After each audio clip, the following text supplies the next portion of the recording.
Beleza. Vamos lá para Lamarck e Darwin. Nós vamos dividir isso daqui em partes, tá? Vou falar sobre o lamarckismo, que foi a teoria que veio antes do darwinismo. Quando entrar no darwinismo, vou falar sobre Darwin, e na semana que vem nós vamos falar sobre a teoria da evolução e o darwinismo. Então, o que eu vou falar de teoria da evolução vai ser só o geral dela, que vocês já conhecem, mas aí específico com mais detalhes vai ser semana que vem, tá bom? Vamos lá, então. Podem me chamar se precisar. Bom, a teoria da evolução, então, como eu já disse, é a base da biologia moderna.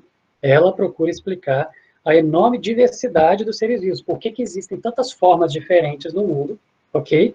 E ela tenta explicar o porquê, ou seja, o fato é, seres vivos mudam e os seres vivos são diferentes, e você tem diversidade aos montes. Então, o fato é, seres vivos mudam. O leãozinho hoje não é a mesma coisa do leãozinho 1000 anos atrás. Muda. Os seres vivos vão mudando ao longo das gerações. Isso é um fato. Evolução para a biologia é mudar. Aí o Darwin pegou um fato, os seres vivos mudam, outro fato. A gente tem uma diversidade absurda e tentou explicar como que, não só o Darwin, o Lamarck, todo mundo que estava estudando essa área, como que essa diversidade toda surgiu. Por que a gente tem toda essa diversidade? O que está por trás dessa diversidade? Qual a origem dessa diversidade? É isso que as teorias da evolução procuravam explicar. A teoria da evolução vigente, atual, do Darwin, ela vai explicar o quê? Que os seres vivos se originaram de espécies anteriores, ancestrais em comum, pré-existentes. O nome disso, arcaicamente, lá no passado, era transformismo, eu vou explicar isso depois, que é o que? Uma espécie vira outra. Mas ela fala que isso vem de forma lenta e gradual, do mais simples para o mais complexo. Não é mais evoluído nem menos evoluído, é do mais simples para o mais complexo, ok? Esses são os termos certos. De forma que todo mundo teria, em algum momento, antepassados em comum, tá? Que seriam relacionados em algum momento, tá?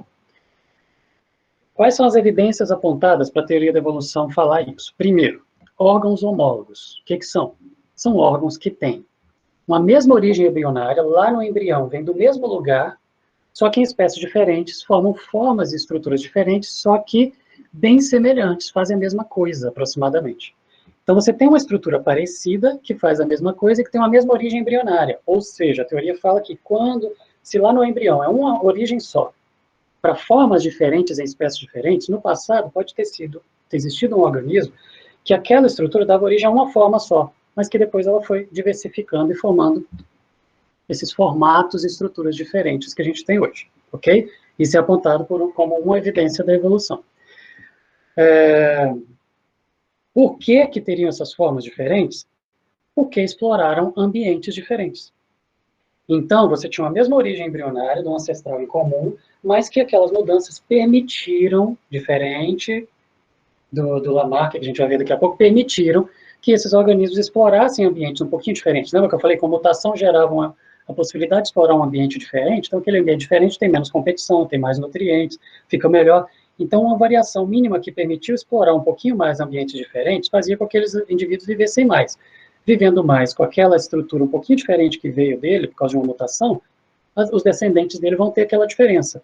E aí, com o tempo, eles vão ficando bem diferentes dos outros, porque eles vão passando para os descendentes, criam outra mutação que favorece mais ainda para longe. Aí, ele ficou mais distante ainda do outro que está indo para o outro lado, explorando ambientes diferentes, estruturas parecidas, olha aqui, ele está pintando da mesma cor aqui os ossos, estruturas parecidas com a mesma função, mas tem formatos um pouco diferentes que permitiram explorar ambientes diferentes, ok? Isso é a homologia, que é tida como órgãos homólogos, que é tido como evidência da evolução. Uma outra evidência são os órgãos análogos. Eles não são aparentados, entre aspas, ou seja, não têm a mesma origem embrionária, não vem do mesmo lugar. Só que porque são seres que vivem no mesmo ambiente, mesmo tendo origens diferentes, e origem embrionária diferente, ainda assim eles têm estruturas no corpo que são parecidas, adaptadas para usar e explorar o mesmo ambiente. Então, isso já é apontado como evidência, por exemplo, para seleção natural, ou seja, um ambiente ar, ele seleciona para habitá-lo só quem tem asa. Então, mesmo organismos de origem diferente podem ter chegado a asas, sendo origens diferentes, aqui tem uma ave, aqui tem um réptil, aqui tem um inseto, você pode ter chegado a... réptil, não estou falando mamífero. Você pode ter chegado a estruturas iguais para explorar o mesmo ambiente, mas com origens diferentes. Isso por seleção natural, o ambiente selecionou, só deixa viver ali quem consegue se adaptar àquilo ali. E adaptou e conseguiu explorar aquele ambiente. Então, isso é outra evidência da evolução, que são órgãos análogos, não têm a mesma origem, mas têm a mesma função. Tem também os órgãos vestigiais, tidos como resquícios da evolução, ok? Como evidência de evolução. São órgãos que, popularmente, falam que eles involuíram, mas não existe isso para a biologia, gente. Não existe involuir, pode ser atrofiado, qualquer coisa, mas involuir não existe. Por quê? A evolução, tecnicamente falando, é mudar. Não importa para onde está indo, só está se adaptando e mudando para poder explorar ambientes diferentes. Está sendo selecionado para poder explorar ambientes diferentes. Mas não existe piorar e nem melhorar. É mudar. É isso que é evolução, é mudar, não é nem piorar nem melhorar, ok? Então, órgãos que atrofiaram são apontados como evidência de evolução, como o apêndice, no nosso caso, comparado com os herbívoros aí que têm o apêndice bem desenvolvido e o nosso não, ok?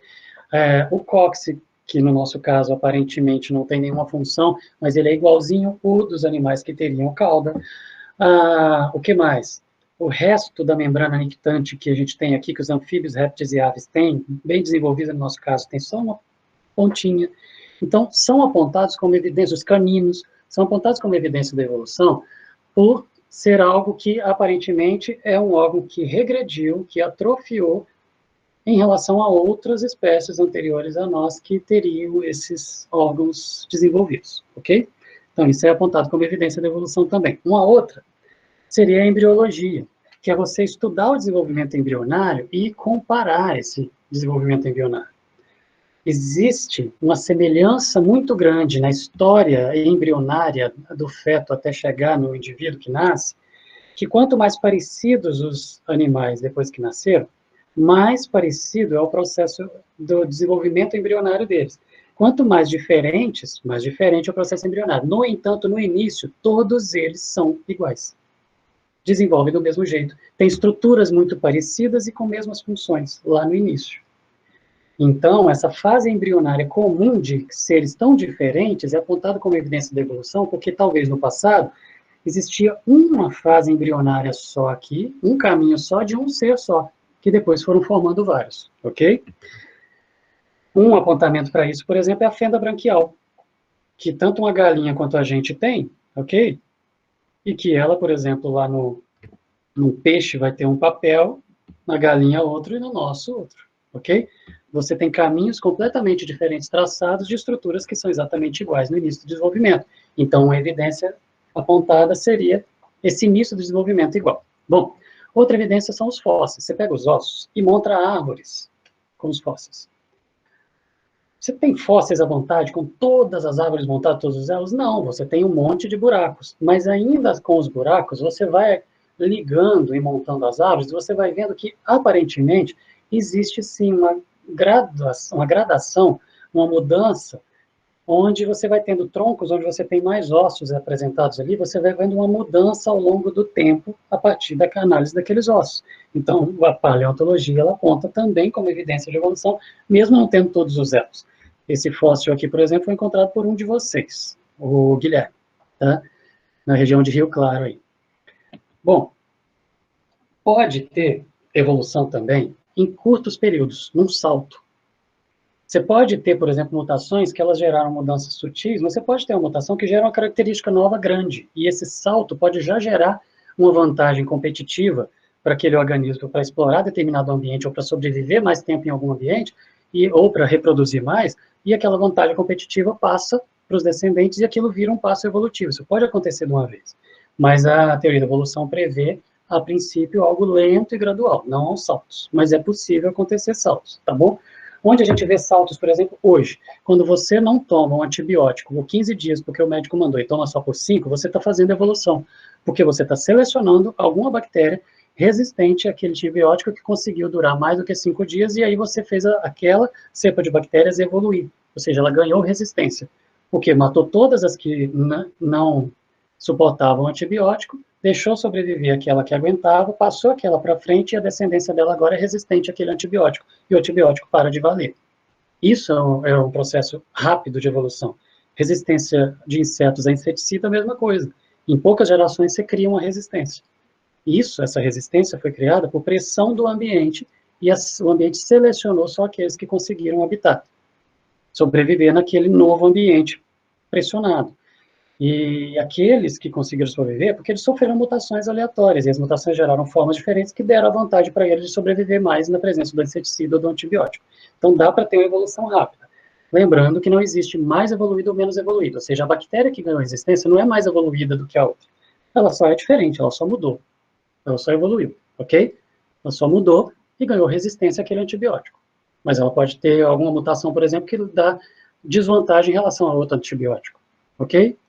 Mudança, evoluir é mudar, tá bom?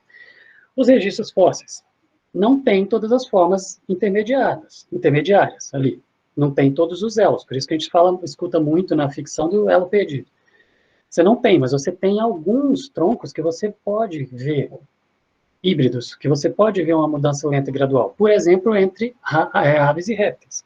Existe uma outra teoria que coloca os anfíbios aqui também, mas a mais vigente está ali entre aves e répteis terem divergido em algum momento e eram parentes. Você tem estruturas nos fósseis especificamente de répteis e estruturas apontando ali de aves também misturadas ali, tá bom? Outra evidência apontada é a bioquímica. E a bioquímica, ela tem sido muito forte. Por quê? Todos os seres vivos do planeta, gente, são comandados por ácidos nucleicos. O DNA comanda a imensa maioria da diversidade do planeta. E é a molécula igual em você, numa ameba ou numa planta. É igual. Feita pelos mesmos 4 nucleotídeos.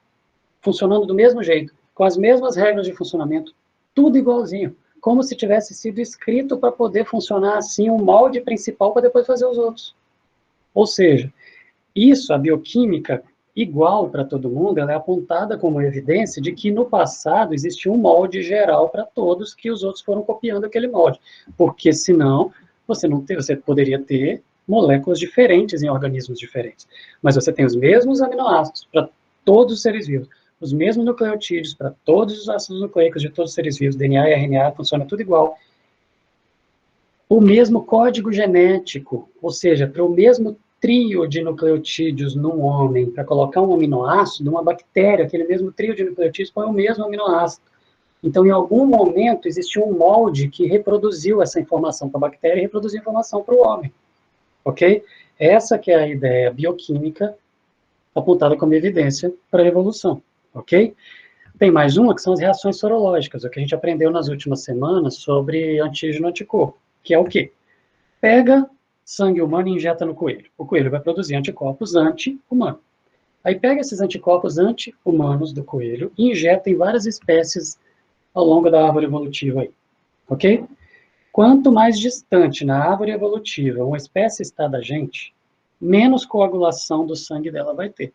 Quanto mais próximo da gente evolutivamente, mais coagulação vai ter.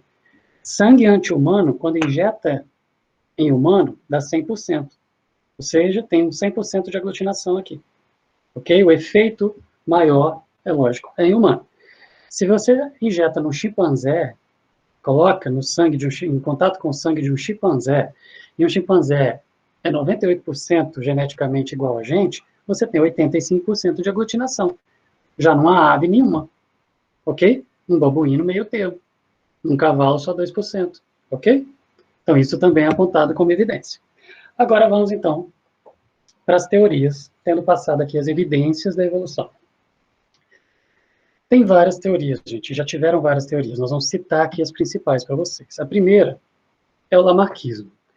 O Lamarck, que dá origem ao lamarquismo, ele viveu bem antes do Darwin, e ele, décadas antes do Darwin, e ele falava o seguinte, porque todo mundo já estava estudando no meio científico tentando explicar a origem da diversidade, tá? Por que tem tantas formas diferentes, beleza?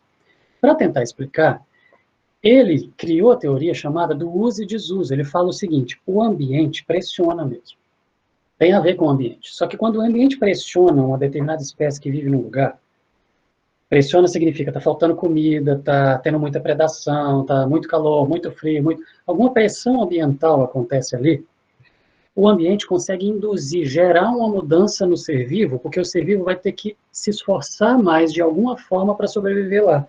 Então, eles forçando mais um órgão, esse órgão desenvolve mais. Forçando mais um músculo, esse músculo desenvolve mais. Esticando mais um órgão, esse órgão estica mais e cresce. Então, o Lamarck criou essa teoria, o Lamarckismo, que é do uso e desuso. Usa muito, desenvolve. Usa pouco, atrofia. Só que os filhos desse que usou muito, desenvolve, usou pouco, atrofia, eles herdam já desenvolvido, já atrofiado. Ou seja, o filho de um marombado era para nascer marombado. Ou com uma tendência maior a naturalmente ficar marombado, ok? A gente sabe que não é assim. O lamarquismo durou muito tempo, porque o que tinha disponível de conhecimento dava a entender isso, ok? Aí o lamarquismo procurou explicar o seguinte: pelo uso e desuso, essas mudanças iam passando para os descendentes e deram origem a toda a diversidade. É isso que o Lamarck propôs. Ele explicou a origem do pescoço da girafa, do tamanho da pata da girafa, das cobras. Por que a cobra perdeu a perna? Porque a perna atrapalhava ela se esconder rápido contra um predador. Então, sem perna, ela vivia mais tempo, tinha mais filho, então as cobras, com o passar do tempo, foram sobrando só as cobras sem perna e morreram as cobras com perna, porque elas eram comidas mais fácil. Pescoço da girafa, as menorzinhas morriam de fome, as que esticavam mais conseguiam comer folhas mais altas da árvore. Então, os descendentes iam ficando com o pescoço cada vez maior e a girafa surgiu. Ok? Essa é a explicação lamarquista para isso. Bagre cego, que a gente tem em grutas aqui mesmo, no Brasil. Se você pega um bagre cego, Lamarck explicaria como. O bagre ficou cego porque nas grutas onde ele vive não entra luz. Então, como ele não usava o olho, definhou, degenerou. Só que o Darwin explica de uma forma diferente. O Darwin veio explicar por seleção natural, que é o quê? O bagre perdeu o olho por uma mutação. Mudou e aconteceu, foi por acaso. Ele nasceu com defeito. Só que esse que era cego gastava menos energia para o processo de visão. E não adiantava nada mesmo, porque não tinha luz ali naquele lugar. Então, como ele gastava menos energia, ele precisava comer menos, então ele conseguia ter mais vigor, viver mais, reproduzir mais. E aí, com o passar dos anos, foi surgindo só bagres cegos e não os que enxergavam, porque o cego gastava menos energia. Ou seja, ele sofreu uma mutação aleatória que deu uma vantagem para aquele ambiente e aí ele predominou. Essa foi a explicação do Darwin e não a do Lamarck. O Darwin suplantou o Lamarck, ou seja, o Lamarck, a teoria do lamarquista morreu e a darwinista cresceu, mas não foi o Darwin que deu o golpe fatal no Lamarck, não. O golpe fatal dado no Lamarck veio do Weismann, que foi um cara que, contemporâneo do Darwin também, estava todo mundo ali discutindo, que ele fez experimentos com ratinhos, onde ele cortava a cauda do ratinho em várias gerações, cortou, os filhotes nasceram com cauda, cortou de novo, os filhotes com cauda, cortou de novo. Foi fazendo várias gerações, tentando ver se o rato, os descendentes, passavam a nascer sem cauda, já pelo uso ou desuso, como Lamarck falava. Como o rato sempre nascia com cauda, nunca perdia a cauda, o lamarckismo estava furado e o Weismann enterrou o Lamarck, ok? A teoria do Weismann, então, para isso, era que o germe, ou seja, o que está escrito lá dentro, que ninguém conhecia genética, ninguém conhecia DNA. Então, o que está lá dentro escrito, que dá as nossas características, que ele chamou de germe ou plasma germinativo, que hoje a gente chama de gene, mas na época ele falou que o plasma germinativo não muda por causa do ambiente. O ambiente muda, o ser pode até mudar, por exemplo, cortou a cauda do rato, mudou. O ambiente que fez isso, né? O Weismann fez isso. Ele é o ambiente nesse caso. Mas isso não passa para as próximas gerações. Então, essa foi a teoria do Weismann, que derrubou o Lamarck. Aí, vem em último lugar, o darwinismo, que é o que reina hoje. O darwinismo e a teoria da evolução nós vamos tratar na semana que vem. Agora, aqui nesses últimos 15, 17 minutos que a gente tem, eu quero falar sobre o Darwin e a história para chegar na teoria da evolução, porque algumas questões podem ir tanto nas provas quanto em discussões, demonstrando uma guerra entre darwinismo e qualquer outra ideia diferente, que parece que essa guerra nasceu ali já com a evolução. E não foi bem assim. E é isso que eu quero mostrar a história dele aqui por trás, para você entender o pano de fundo das coisas, nesse sentido que a gente está vendo. A teoria vai, cresce, estabelece, cai, vai. A dele estabeleceu e ficou. Ela é muito forte, ok? E ela teve uma história, teve os seus motivos, tem toda a explicação ali, que é interessante e é importante vocês conhecerem, tá bom?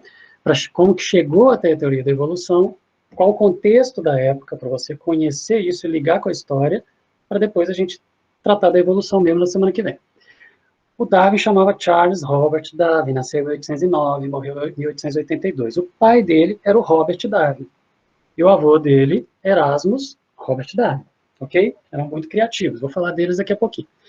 O Darwin era da família rica. Rica, nos anos ali de 1800, gente, dominava o pedaço. Ele dava as cartas, ele tinha influência política, ele tinha autoridade. As pessoas trabalhavam para eles, ou seja, ele não precisava trabalhar para ganhar dinheiro. Então ele podia ser cientista. Cientista naquela época ou era financiado pela igreja ou pelo pai. E eles eram ricos e eles, a família rica, o Darwin foi ser cientista, viveu num ambiente onde todo mundo respirava e vivia ciência porque tinha muito dinheiro, ok? Família rica e influente. Só que eles eram uma família cri-cri. Eles tinham posições firmes contra as tradições daquela sociedade dos 1800. Que é o quê? Eles eram liberais, a sociedade era tradicional. Eles eram contrários à escravidão, a sociedade era a favor. Sociedade que eu estou falando, a liderança, o comando da sociedade, certo? Era favorável. Inclusive o clero, o comando da igreja, apoiava a escravidão. E o Darwin e a família dele eram contra a escravidão. Eles eram a favor da livre expressão. E a sociedade dominante na época era contra a livre expressão. Não é qualquer coisa que cabia na boca de qualquer um. Determinadas coisas só podiam sair da boca de quem tinha moral para falar, ou dinheiro para falar, ou posição social ou intelectual para poder falar, ou política, ok? E a família dele era a favor da livre expressão. Da publicação, por exemplo, em jornais, você escrever o que você quer sem ser podado por isso e tal. Eles eram a favor do voto, inclusive feminino, que naquela época não era permitido. Então, assim, eles eram uma família já de peitar a sociedade, o que estava vindo ali, né? O pai dele era médico, rico. O avô era naturalista. Naturalista era o equivalente hoje ao biólogo ambiental, que vai fazer botânica, zoologia, ecologia, ok? Gostava de ir para o mato, ver, entender, comparar as coisas e estudar. Ou seja, o Darwin já tinha ciência no sangue, vindo desde o avô.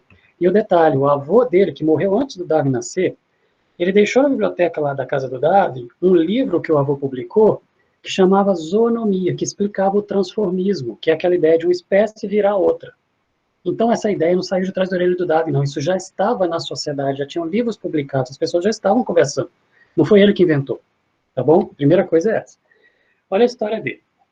Quando ele estudou, ele desde criança naquele ambiente de ciência, foi lá e criou a teoria da evolução, ele explicou e convenceu a comunidade científica lá em 1859, ele convenceu a comunidade científica da ocorrência de um fato.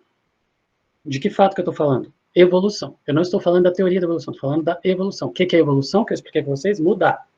Então, ele explicou e ele convenceu a sociedade na época de que as espécies mudam, que elas não são iguaizinhas sempre. Até naquele momento se imaginava que a juba do leão era a mesma 2.000, 5.000, 10.000, 30.000, 100.000 anos antes. Ok? E ele falou que não, as espécies mudam e ele mostrou isso. Então, o fato é mudam. Aí ele formulou a teoria para poder explicar os fatos. Tá. E aí, vou explicar essa mudança? Aí veio a teoria da evolução, que é a teoria até hoje. Então, que as espécies mudam, isso é fato. Está comprovado. Como essa mudança acontece, por quê, e qual a interação dela com o ambiente, como ela gerou diversidade, é a teoria do Darwin, que ainda é teoria.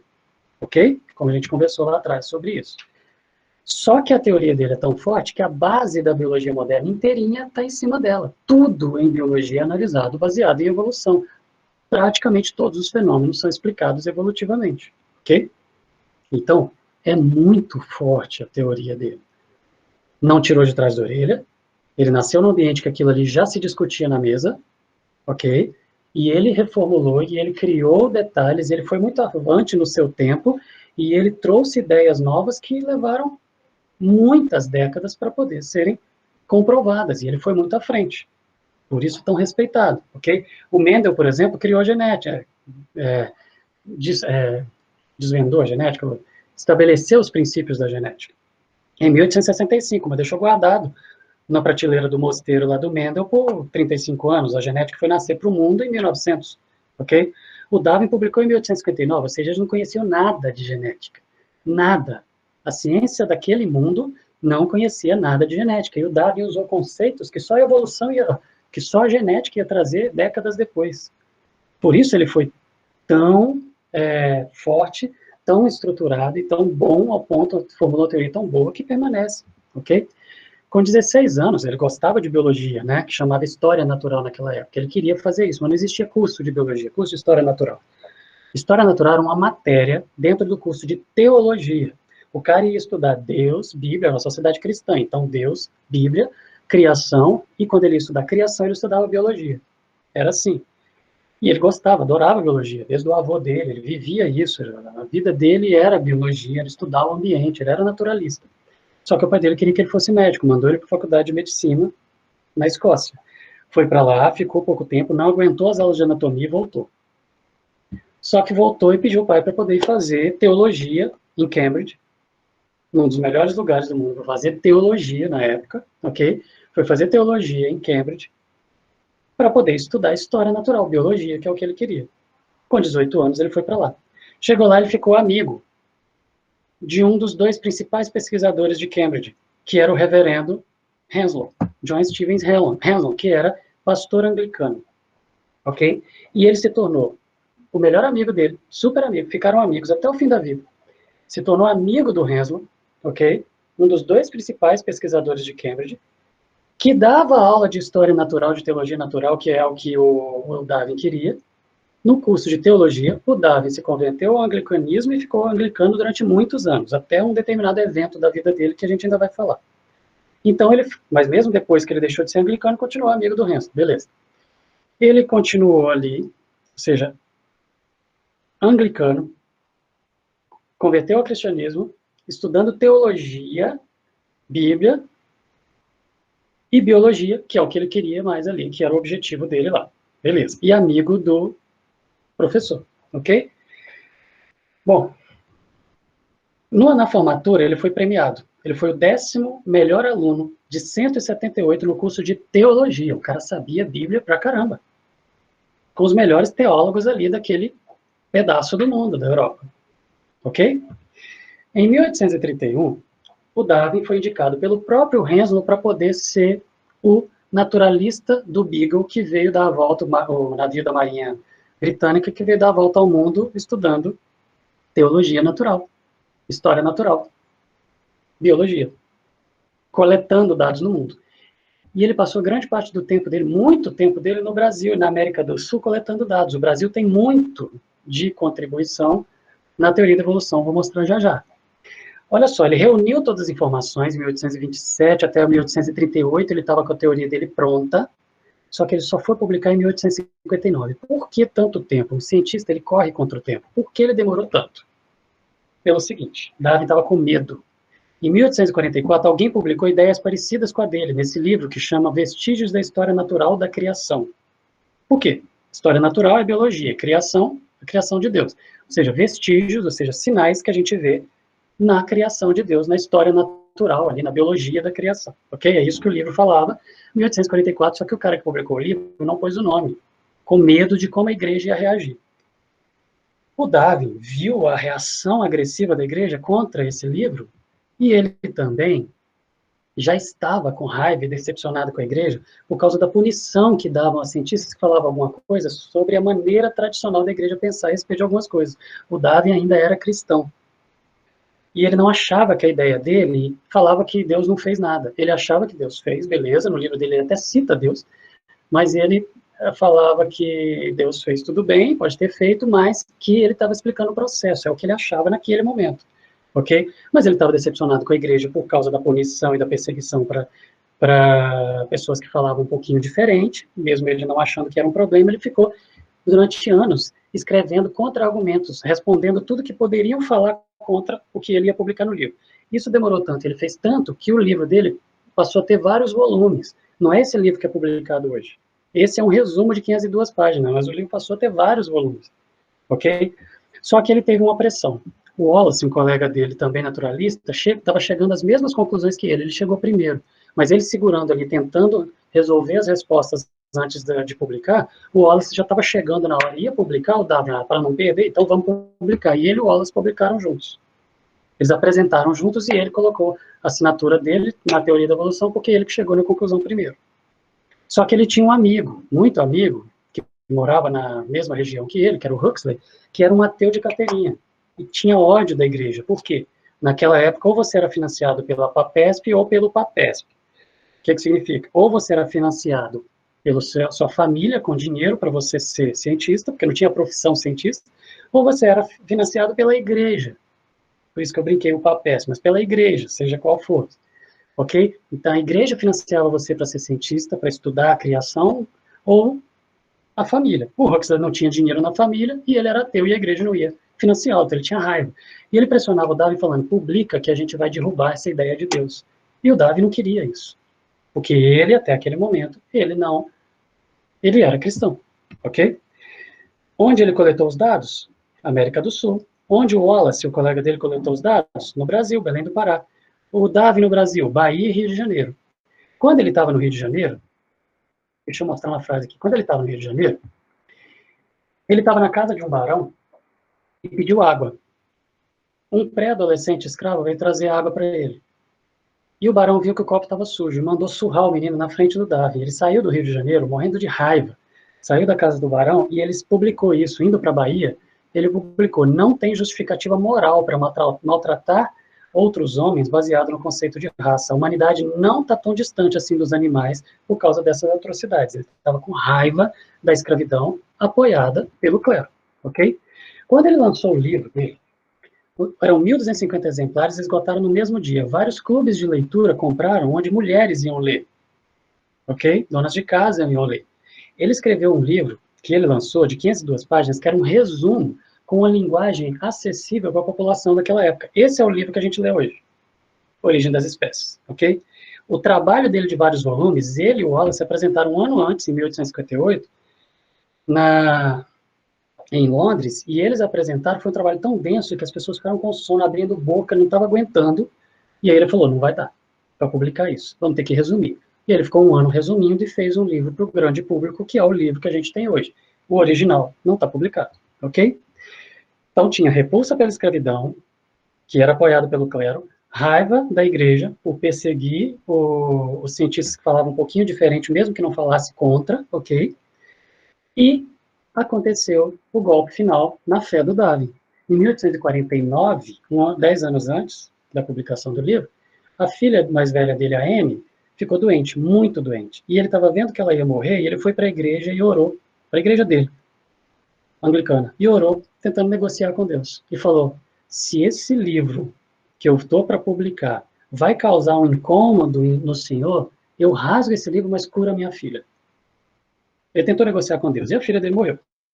Quando ela morreu, ele ficou decepcionado com Deus, como ele mesmo se descreveu, perdeu a fé e se intitulou daí para frente um agnóstico, ou seja, alguém que não quer saber de Deus. Não está nem aí se Deus existe ou não existe. Eu só não quero relacionamento com ele. A história de Darwin com a fé não tem nada a ver com a teoria da evolução. Para o autor da teoria da evolução, ele ainda era cristão quando ele escreveu. Para o autor da teoria da evolução, uma coisa só complementava a outra, ou seja, uma coisa mostrava o como e a outra mostrava o quê. Não existia o conflito ali, ok?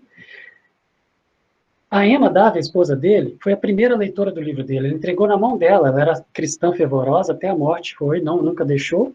E ele entregou o livro para ela e falou, lê, se você achar que isso aqui vai abalar a fé de alguém, você me fala que eu pode até rasgar o livro, que não tem problema. Ela leu, no dia seguinte ela entregou para ele e falou, publica, não abalou minha fé. O autor, ele era cristão, deixou de ser cristão por decepção com Deus, com a igreja, com o clero, etc. A primeira leitora não deixou de ser cristã. E hoje tem essa guerra na Netflix, no Amazon, no YouTube, nas escolas, é pai contra escola contra pai, é professor brigando, professor querendo enfiar a goela abaixo o que o aluno, o que ele pensa para o aluno e os pais brigando com o professor, aquela confusão de algo, gente, que nem nasceu assim e não é assim para todo mundo. As pessoas podem analisar as teorias, analisar o mundo, analisar as ideias e fazer as suas escolhas. Você precisa conhecer. Você não pode ser, não quero nem ver.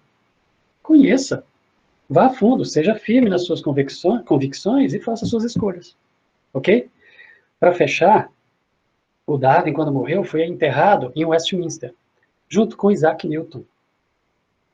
e vários outros cientistas famosos. A história da ciência, a base da ciência moderna, está toda lá, enterrada ali. Ele foi o único de 5 pessoas que tiveram um funeral de Estado durante um século, sem ser família real. Ok?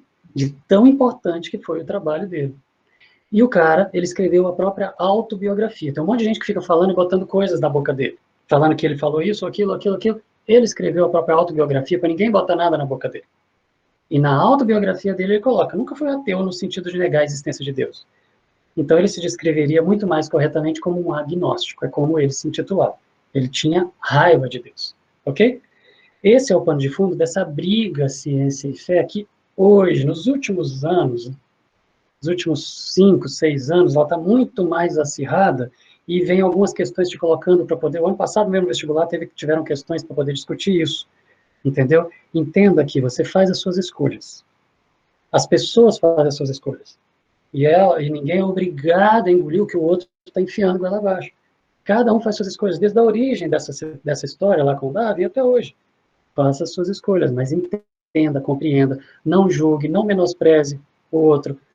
Uma teoria que dura tanto tempo, ela é muito forte. Então você fala assim, isso é besteira? Não. Gente, aprenda, conheça, faça a prova do vestibular. Se não é relevante para você, ignora. Se é relevante para você, estude mais para poder entender e aprender. Ok? É isso. Na semana que vem, a gente vai tratar sobre o darwinismo propriamente dito, o neodarwinismo, o novo, que é o que a gente tem aqui reformulado, e a teoria da evolução. Ok?